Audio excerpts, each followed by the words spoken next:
పార్టీలో ఉండేటటువంటి అన్ని స్థాయిలో ఉన్నటువంటి నాయకులందరూ అనుకుంటున్నటువంటి విషయాలు దాదాపు సగం తెలంగాణ నేను ఈ సందర్భంగా ఈ మధ్యలో టూర్ చేసినటువంటి సందర్భంలో తెలంగాణ ప్రజలు అనుకుంటున్నటువంటి విషయాలు మాత్రమే నేను పెద్ద ఎత్తున చెప్పడం జరిగింది తప్పితే నా పర్సనల్ ఎజెండా ఏమీ లేదు. నాకు వ్యక్తిగతంగా ఎవరి మీద ద్వేషం లేదు, ఎవరి మీద ప్రేమ లేదు. కానీ నేను రాసినటువంటి లేఖ చాలా అంతర్గతంగా పార్టీలో మా నాయకుడికి రాసినటువంటిది అటువంటిది బహిర్గతమైందంటే మరి దాని వెనుక ఉన్నటువంటిది ఆలోచించుకోవాల్సినటువంటి సందర్భం. I have written to my father Shri KCR garu feedback which I got from every stature of the leader from our party and from Telangana people broadly 2 weeks back. I have always written to my father at various stages. Whenever I needed to give him any feedback, I have always written to him. But this time it got out. I believe it is a handiwork of some of the cowards in the party, and the party should decide how to deal with them. I have not written anything negative against KCR garu or the party. To strengthen the party and to work for the people of Telangana. Feedback mechanism is necessary, and that is what I have done. Thank you. Jai Telangana.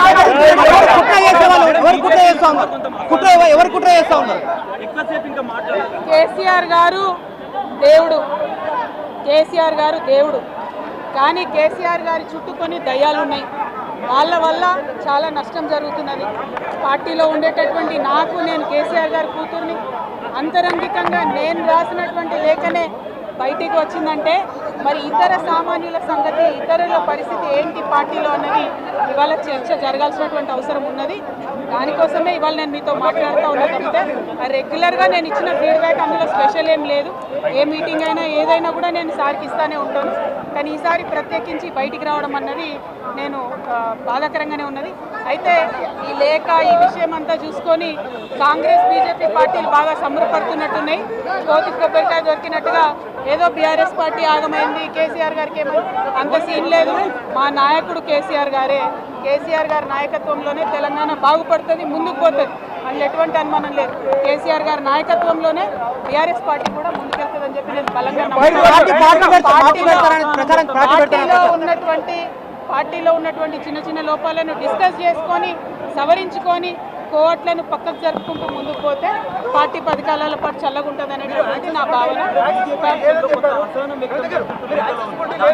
BJP కానీ కాంగ్రెస్ కానీ తెలంగాణ ప్రజలకు కూడబెట్టింది ఏమీ లేదు. 2 పార్టీలు కూడా తెలంగాణను fail చేసినాయి. ఆ 2 పార్టీలకు కూడా ఆల్టర్నేటివ్ కేసీఆర్ గారి నాయకత్వమే. ఆ కేసీఆర్ గారి నాయకత్వంలోనే తెలంగాణ ముందుకు పోతుందని చెప్పి నేను బలంగా నమ్ముతా ఉన్నాను. Thank you.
పార్టీలో ఉండేటటువంటి అన్ని స్థాయిలో ఉన్నటువంటి నాయకులందరూ అనుకుంటున్నటువంటి విషయాలు దాదాపు సగం తెలంగాణ నేను ఈ సందర్భంగా ఈ మధ్యలో టూర్ చేసినటువంటి సందర్భంలో తెలంగాణ ప్రజలు అనుకుంటున్నటువంటి విషయాలు మాత్రమే నేను పెద్ద ఎత్తున చెప్పడం జరిగింది తప్పితే నా పర్సనల్ ఎజెండా ఏమీ లేదు.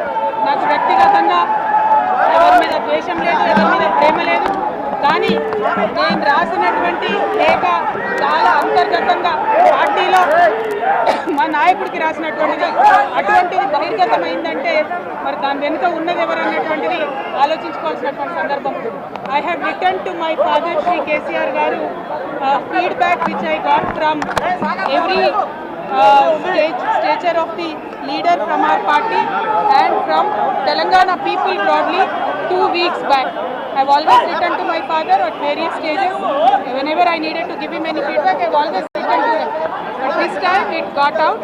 I believe it is a handiwork of some of the cowards in the party, and the party should decide how to deal with them. I have not written anything negative against KCR garu or the party. To strengthen the party, and to work for the people of Telangana. Feedback mechanism is necessary, and that is what I have done.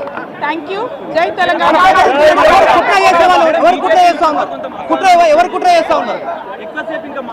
KCR గారు దేవుడు.